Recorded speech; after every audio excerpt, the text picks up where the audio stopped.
जोहार, नमस्कार, आदाब। आप सभी का बहुत बहुत स्वागत है जेएसआर क्रू में। आइए नजर डालते हैं झारखंड प्रदेश के 25 बड़ी खबरों पर। मुख्यमंत्री हेमंत सोरेन की 1.76 लाख किसानों को बड़ी सौगात। 466 करोड़ का कृषि लोन किया माफ। मुख्यमंत्री हेमंत सोरेन ने कहा कि गांव देहात से होकर विकास का दरवाजा खुलता है। ऐसे में किसानों की खुशहाली से ही राज्य मजबूत बनेगा। हमारी सरकार किसानों को आत्मनिर्भर बनाने की दिशा में लगातार ठोस निर्णय ले रही है। सोरेन राजधानी रांची के धूर्वा स्थित प्रभात तारा मैदान में गुरुवार को कृषि, पशुपालन एवं सहकारिता विभाग की ओर से आयोजित झारखंड कृषि ऋण माफी योजना कार्यक्रम को संबोधित कर रहे थे। मुख्यमंत्री ने कहा कि यह ऋण माफी योजना कार्यक्रम नहीं है, बल्कि यह किसानों के सम्मान में महाजुटान कार्यक्रम है। इस अवसर पर मुख्यमंत्री ने राज्य के 1,76,977 लाख किसानों के 2 लाख रुपए तक का कर्ज माफ कर उन्हें बड़ी सौगात दी। इन सभी किसानों के लगभग 466 करोड़ रुपए के कर्ज की अदायगी राज्य सरकार के जरिए की गई। मुख्यमंत्री ने इस कार्यक्रम में कृषि विभाग के बिरसा किसान इंटीग्रेटेड पोर्टल का भी अनावरण किया। राज्य में 40 डीएसपी का हुआ तबादला। राज्य सरकार ने आगामी विधानसभा चुनाव से पहले 40 डीएसपी रैंक के अफसरों का तबादला किया है। इससे संबंधित अधिसूचना गृह, कारा एवं आपदा प्रबंधन विभाग ने बुधवार देर रात जारी कर दिया है। इनके हुए तबादले: Ashok Kumar Ram DSP Bero Ranchi, Neeraj DSP Khalari Ranchi, Rajesh Kumar DSP ATS, Kishore Kumar Rajak DSP ACB Ranchi, Manoj Thakur DSP CCR Jamshedpur, Sunil Kumar Chaudhary city DSP Jamshedpur, Pawan Kumar 2 DSP Barkagaon, Amit Kumar DSP मुख्यालय हजारीबाग, अजित कुमार विमल डीएसपी बरही। बाबूलाल मरांडी ने कहा, उत्पाद नीति में बदलाव कर चुनावी धन इकट्ठा करने की तैयारी में हेमंत सरकार। प्रदेश भाजपा अध्यक्ष और पूर्व मुख्यमंत्री बाबूलाल मरांडी ने कहा कि हेमंत सरकार एक बार फिर से उत्पाद नीति में बदलाव कर चुनावी धन इकट्ठा करने और लूट मचाने की तैयारी कर रही है। मरांडी ने गुरुवार को कहा कि कैबिनेट की स्वीकृति मिलने से पहले ही शराब के टेंडर की खबर लीक होकर इंटरनेट के टेंडर पोर्टल पर घूम रहा है। मरांडी ने सवाल उठाया कि कैबिनेट मीटिंग से पहले ही यह बात बाहर कैसे आई कि नीति में क्या बदलाव हो रहा है और इसका टेंडर होने वाला है। टेंडर की खबर लीक कर क्या किसी खास व्यक्ति समूह को अनैतिक लाभ पहुंचाकर अनैतिक लाभ लेने का प्रयास किया जा रहा है? हेमंत सरकार की ओर से दोबारा शराब नीति लाना और कैबिनेट मीटिंग से पहले ही टेंडर पोर्टल पर इस खबर का लीक होना बताता है कि सरकार शराब नीति की आड़ में एक के बाद एक तीसरे बड़े घोटाले को अंजाम देने की तैयारी में है। मरांडी ने कहा कि घोटालों, चोरी और धोखाधड़ी के लिए कुख्यात हेमंत सोरेन सरकार जाते जाते एक बार फिर से बड़ा शराब घोटाला करने की तैयारी में है। विधानसभा चुनाव की तैयारियों को पदाधिकारी मूर्त रूप देना करें सुनिश्चित। मुख्य निर्वाचन पदाधिकारी के रवि कुमार ने कहा कि राज्य में विधानसभा चुनाव के लिए तैयारियों को पदाधिकारी मूर्त रूप देना सुनिश्चित करें। उन्होंने कहा कि विगत लोकसभा चुनाव में विभिन्न माध्यमों से आए शिकायतों को संज्ञान में रखते हुए आगामी विधानसभा चुनाव की तैयारियां सुनिश्चित करें। आगामी विधानसभा चुनाव में सुरक्षा का सुदृढ़ प्रबंध सुनिश्चित करें। कुमार गुरुवार को निर्वाचन सदन से लोकसभा निर्वाचन संबंधी मामलों एवं आगामी विधानसभा चुनाव की तैयारियों से संबंधित विभिन्न विषयों पर सभी जिलों के जिला निर्वाचन पदाधिकारियों एवं पुलिस अधीक्षकों के साथ ऑनलाइन माध्यम से समीक्षा बैठक कर रहे थे।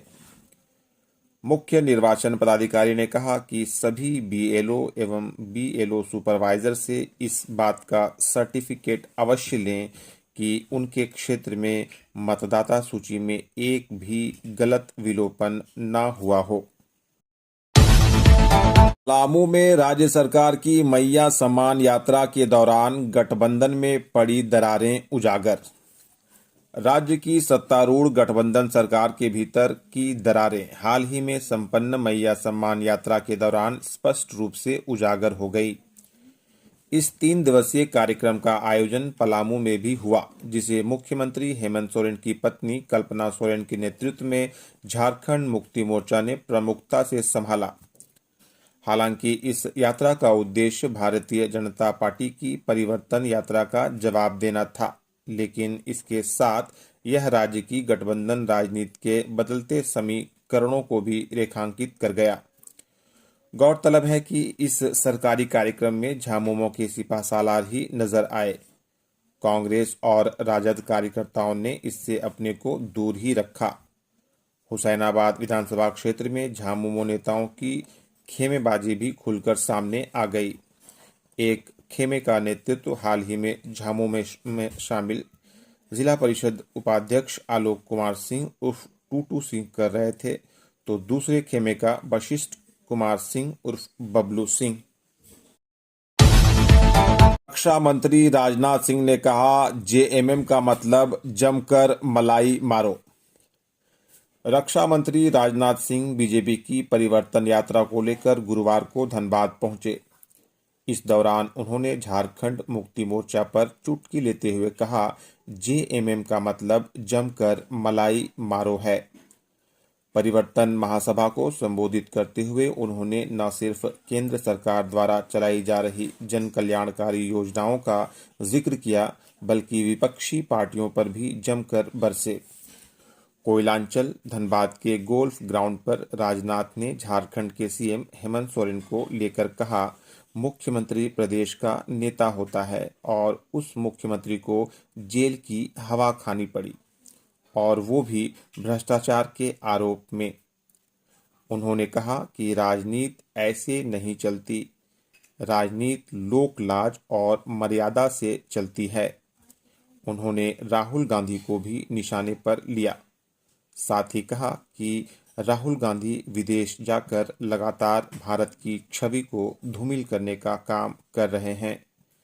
उन्होंने कहा कि भले ही भारत में लंबे समय तक कांग्रेस की हुकूमत रही हो, लेकिन जब भी हमारी सरकार विदेश गई, वहां भारत का सिर ऊंचा करने का काम किया।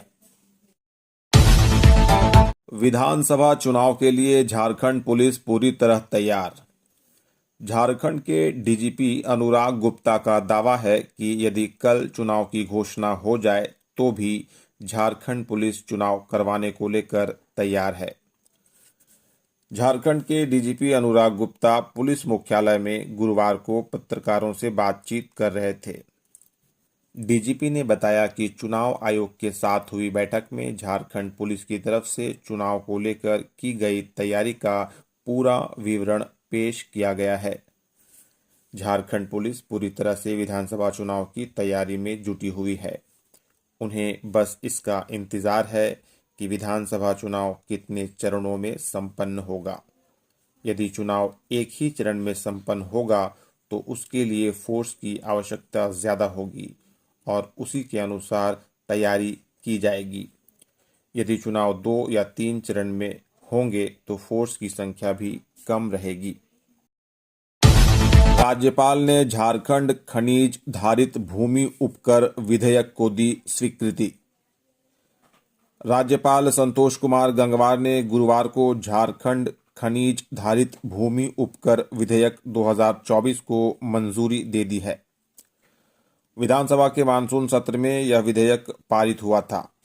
इस विधेयक के तहत कोयला धारित भूमि पर 100 रुपये प्रति मीट्रिक टन, लौह अयस्क धारित भूमि पर 100 रुपये प्रति मीट्रिक टन, बॉक्साइट धारित भूमि पर 70 रुपये प्रति मीट्रिक टन, चूना पत्थर धारित भूमि पर 50 रुपये प्रति मीट्रिक टन, मैंगनीज अयस्क धारित भूमि पर 50 रुपये प्रति मीट्रिक टन और अन्य खनिज धारित भूमि पर प्रति टन खनिज के प्रेषण पर दी गई रॉयल्टी का 50% शेष लगेगा।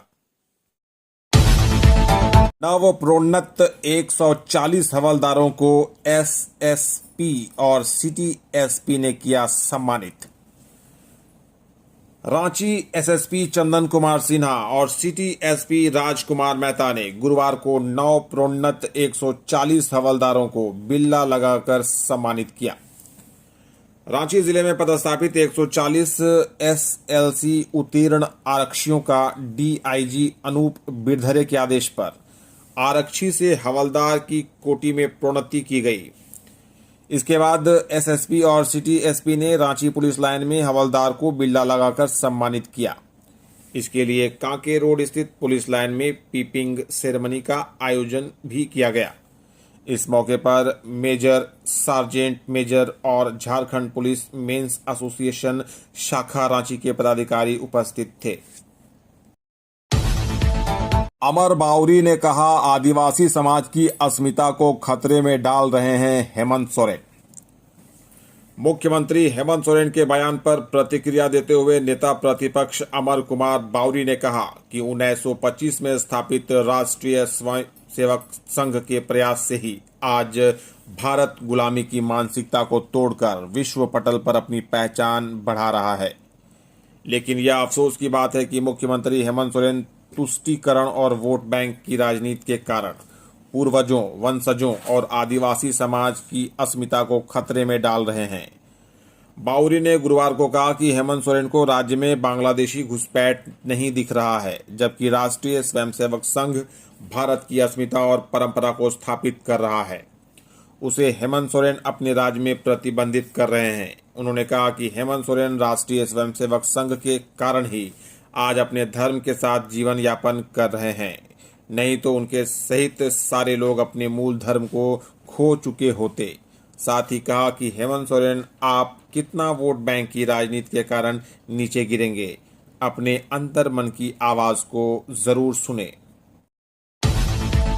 गैस सिलेंडर चाहिए तो डिलीवरी बॉय को देना होगा ओटीपी। गैस सिलेंडर चाहिए तो अब डिलीवरी बॉय को ओटीपी देना अनिवार्य हो गया है। यदि आप ओटीपी नहीं देते हैं तो आपके घर का चूल्हा नहीं जलेगा। सरकार ने घरेलू गैस सिलेंडर के वितरण को लेकर एक बड़ा परिवर्तन किया है।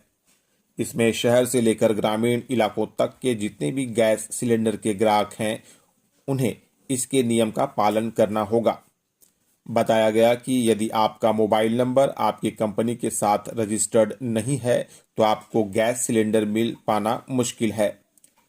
हिंदुस्तान पेट्रोलियम, भारत पेट्रोलियम और आईओसीएल कंपनियों के ग्राहकों को भी इसके लिए पहले से ही सतर्क किया गया था। लेकिन हालात यह हैं कि ऐसे सैकड़ों ग्राहक हैं जिनका मोबाइल नंबर गैस सिलेंडर की कंपनी के साथ रजिस्टर्ड नहीं है। कुछ ऐसे ग्राहक भी हैं जिनके गैस सिलेंडर के कनेक्शन में नंबर किसी और व्यक्ति का दिया गया है।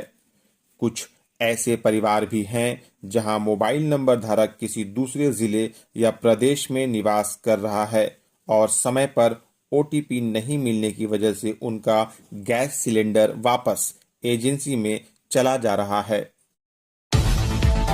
गिरिडीह में 1 लाख का इनामी नक्सली लक्ष्मण गिरफ्तार, हथियार बरामद। गिरिडीह पुलिस ने प्रतिबंधित भाकपा माओवादी संगठन से जुड़े 1 लाख के इनामी नक्सली लक्ष्मण राय उर्फ रामेश्वर राय को पीरटांड के लेढ़वा गांव से गिरफ्तार किया है। गिरफ्तार नक्सली माओवादी दस्ता का सक्रिय नक्सली है। इसके पास से पुलिस ने राइफल और कारतूस समेत कई अन्य हथियार और सामान बरामद किए हैं। एसपी डॉक्टर विमल कुमार ने गुरुवार को पुलिस कार्यालय में पत्रकार वार्ता में बताया कि लक्ष्मण राय के पीरटांड थाना क्षेत्र के लेढ़वा गांव में आने की सूचना प्राप्त हुई थी। वह यहां से संगठन का मीटिंग कर शहादत सप्ताह के दौरान दहशत फैलाने और कोई बड़ी घटना को अंजाम देने की योजना बनाने के प्रयास में था। रामगढ़ में गौशाला ले जाई जा रही गाय को मुस्लिम युवक ने छीना। रामगढ़ जिले के गोला प्रखंड से गौशाला के लिए ले जाई जा रही गाय को मुस्लिम युवकों ने छीन लिया। यह वारदात गुरुवार को रजरप्पा थाना क्षेत्र के बाजारटांड़ इलाके में हुई। इस मामले में गोला प्रखंड के गो रक्षा प्रमुख आशीष शर्मा ने रजरप्पा थाने में प्राथमिकी दर्ज कराई है। इस मामले की पुष्टि करते हुए रजरप्पा थाना प्रभारी नवीन प्रकाश पांडे ने बताया कि घटना की सूचना मिलते ही तत्काल कार्रवाई की गई है। 4 लोगों को नामजद अभियुक्त बनाते हुए 20 अज्ञात लोगों पर प्राथमिकी दर्ज की गई है। गोरक्षा प्रमुख आशीष शर्मा ने पुलिस को बताया कि वह गुरुवार को गोला प्रखंड के हुप्पू गांव से एक कमजोर गाय को देख रेख के लिए गौशाला में भेज रहे थे। जिस गाड़ी से गाय को भेजा जा रहा था उस गाड़ी को चितरपुर प्रखंड के बाजारटांड़ इलाके में कुछ युवकों ने रोक लिया। बाद में उस गाय को वहां मौजूद लोगों ने दबंगई दिखाते हुए छीन लिया। कोडरमा में अज्ञात वाहन की टक्कर से ऑटो चालक की मौत, 5 घायल। कोडरमा जिले के तिलैया थाना क्षेत्र अंतर्गत केडिया धर्मकांटा के समीप बुधवार रात अज्ञात वाहन की टक्कर से ऑटो चालक की मौत हो गई, जबकि ऑटो पर सवार 5 लोग घायल हो गए। जानकारी के अनुसार ऑटो कोडरमा से बाईपास नरेश नगर जा रही थी। इस दौरान किसी वाहन ने ऑटो में जोरदार टक्कर मार दिया। हजारीबाग में कोल वाहन ने युवक को रौंदा, ग्रामीणों ने सड़क पर लगाया जाम। हजारीबाग केरेडारी टंडवा मार्ग के डंभा बागी में बुधवार देर शाम कोल वाहन ने बाइक सवार युवक को रौंद दिया। उसे गंभीर हालत में अस्पताल ले जाया गया, जहां इलाज के दौरान उसकी मौत हो गई। उसकी पहचान अभिषेक पांडे निवासी केरेडारी थाना क्षेत्र के रूप में हुई है। मौत की खबर मिलने के बाद ग्रामीणों ने गुरुवार को एनटीपीसी के विरोध में हजारीबाग टंडवा मार्ग पर जाम लगा दिया और मुआवजे की मांग करने लगे। फिलहाल सड़क पर जाम लगा है और प्रशासन की ओर से कोई पहल नहीं की गई है। झारखंड के बोकारो में मालगाड़ी बेपटरी, 2 डिब्बे पलटे। झारखंड के बोकारो तुपकाडी से बुधवार देर रात गुजर रही एक डाउन लाइन मालगाड़ी पटरी से उतर गई, जिससे उसके 2 डिब्बे पलट गए। यह घटना तुपकाडी और राजाबेरा सेक्शन के बीच हुई। इससे ट्रेनों की आवाजाही प्रभावित हुई और डाउन लाइन ट्रैक पर ट्रेनों का परिचालन स्थगित कर दिया गया। घटना के बाद से आरपीएफ बोकारो की 15 सदस्यीय टीम मौके पर मौजूद है। हादसे के कारणों का अभी पता नहीं चल पाया है।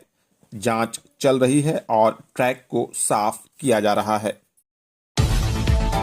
टाटानगर जयनगर ट्रेन 27 को रहेगी रद्द। दक्षिण पूर्व रेलवे के चक्रधरपुर मंडल अंतर्गत आदित्यपुर यार्ड पर नॉन इंटरलॉकिंग कार्य की वजह से रांची रेल मंडल से होकर परिचालित टाटानगर जयनगर टाटानगर ट्रेन रद्द रहेगी। गुरुवार को रांची रेल मंडल की ओर से बताया गया कि ट्रेन संख्या 18119 टाटानगर जयनगर एक्सप्रेस वाया मुरी 27 सितंबर को रद्द रहेगी। वहीं जयनगर से टाटानगर जाने वाली ट्रेन संख्या 18120 वाया मुरी 28 सितंबर को रद्द रहेगी। विधानसभा चुनाव की तैयारियों को लेकर उपायुक्त ने पदाधिकारियों के साथ की बैठक। पाकुड़ जिला निर्वाचन पदाधिकारी सह उपायुक्त मृत्युंजय कुमार बर्णवाल ने गुरुवार को समाहरणालय स्थित सभागार में विधानसभा चुनाव 2024 की तैयारियों के मद्देनजर सभी कोषांग के नोडल पदाधिकारियों के साथ बैठक की। बैठक के दौरान उन्होंने कोषांगवार विधानसभा आम चुनाव 2024 को लेकर की जा रही तैयारियों से अवगत हुए। उन्होंने सभी पदाधिकारियों को इलेक्शन मोड में रहने की बात कही। उन्होंने कहा कि बिना टीम वर्क के चुनाव का सफल संचालन संभव नहीं है। ऐसे में आवश्यकता है कि सभी लोग एक साथ एकजुट होकर अपने अपने दायित्वों का निर्वहन करें। उन्होंने कहा कि जिस पदाधिकारी एवं कर्मी का जो दायित्व है उसका निष्पादन नोडल पदाधिकारी अपने देख रेख में ससमय पूरा करना सुनिश्चित करें। पलामू में औसत से 14% अधिक बारिश। जून से लेकर अब तक 952.3 mm वर्षा। बंगाल की खाड़ी में बने निम्न दबाव का असर पलामू जिले में देखने को मिल रहा है। मौसम विभाग ने इस जिले को लेकर ऑरेंज अलर्ट जारी किया है। इस बीच जिले में पिछले 24 घंटे के दौरान 29 mm बारिश रिकॉर्ड की गई है। शुक्रवार को भी बारिश का अनुमान लगाया गया है। मौसम विभाग ने बारिश के दौरान आकाशीय बिजली गिरने की भी संभावना जताई है। गिरिडीह में 1 लाख का इनामी नक्सली लक्ष्मण गिरफ्तार, हथियार बरामद। गिरिडीह पुलिस ने प्रतिबंधित भाकपा माओवादी संगठन से जुड़े 1 लाख के इनामी नक्सली लक्ष्मण राय उर्फ रामेश्वर राय को पीरटांड़ के लेढ़वा गांव से गिरफ्तार किया है। गिरफ्तार नक्सली माओवादी दस्ता का सक्रिय नक्सली है। इसके पास से पुलिस ने राइफल और कारतूस समेत कई अन्य हथियार और सामान बरामद किए हैं। एसपी डॉक्टर विमल कुमार ने गुरुवार को पुलिस कार्यालय में पत्रकार वार्ता में बताया कि लक्ष्मण राय के पीरटांड़ थाना क्षेत्र के लेढ़वा गांव में आने की सूचना प्राप्त हुई थी। वह यहां से संगठन का मीटिंग कर शहादत सप्ताह के दौरान दहशत फैलाने और कोई बड़ी घटना को अंजाम देने की योजना बनाने के प्रयास में था। ओसीसी क्लब बना रहा इको फ्रेंडली पंडाल। दुर्गा पूजा को लेकर रांची में एक से बढ़कर एक पंडाल का निर्माण किया जा रहा है। इसी क्रम में बंगला स्कूल ओल्ड कमिश्नर कंपाउंड स्थित ओसीसी क्लब दुर्गा पूजा समिति इस वर्ष इको फ्रेंडली पंडाल का निर्माण कर रही है। काल्पनिक थीम पर आधारित पंडाल में एक टुकड़ा राजस्थान को दर्शाया जाएगा। राजस्थानी शैली के इंटीरियर डिजाइनर और सजावट और लकड़ी, लोहा, धागा, कपड़ा और रबर से बनी कलाकृतियां देखने को मिलेंगी। इसमें 9 टन लोहे का उपयोग किया गया है। क्लब के अध्यक्ष राजेंद्र सिंह ने गुरुवार को बताया कि दर्शनार्थियों को पंडाल के अंदर की सजावट, कलाकृति और वृहत प्रकाश व्यवस्था अद्भुत एवं मनमोहक होगी। पंडाल को बंगाल के कारीगर सुमन सिल और उनके 25 से 30 कारीगरों के साथ पिछले 7 महीने से लगातार दिन रात अंतिम रूप देने में लगे हैं। नौकरानी ने उड़ाए 15 लाख के जेवर, मालिक ने दर्ज कराई प्राथमिकी। रामगढ़ शहर में चोरों का मनोबल इतना बढ़ गया है कि वे लोगों का घर खाली करने में जरा भी डर नहीं रहे हैं। ऐसा ही एक मामला गुरुवार को शहर के पतरातू बस्ती छोटकी मुर्राम कला से सामने आया है। यहां घर के मालिक अपने परिजनों के साथ घूमने निकले थे। उनके पीठ पीछे नौकरानी ने लगभग 15 लाख रुपए के जेवर और 30,000 रुपए नकदी उड़ा लिए हैं। इस मामले में घर के मालिक राम नरेश प्रसाद के द्वारा रामगढ़ थाने में चोरी की प्राथमिकी दर्ज कराई गई है। उन्होंने बताया कि 9 सितंबर से 24 सितंबर तक उनका पूरा परिवार घर से बाहर था। घर में केवल उनकी पत्नी मौजूद थीं। इस बीच घर में काम करने के लिए नौकरानी राधा आती थी। 14 सितंबर को जब राम नरेश प्रसाद पूरे परिवार के साथ लौटे तो उनके बहू के कमरे से सारे जेवरात गायब थे।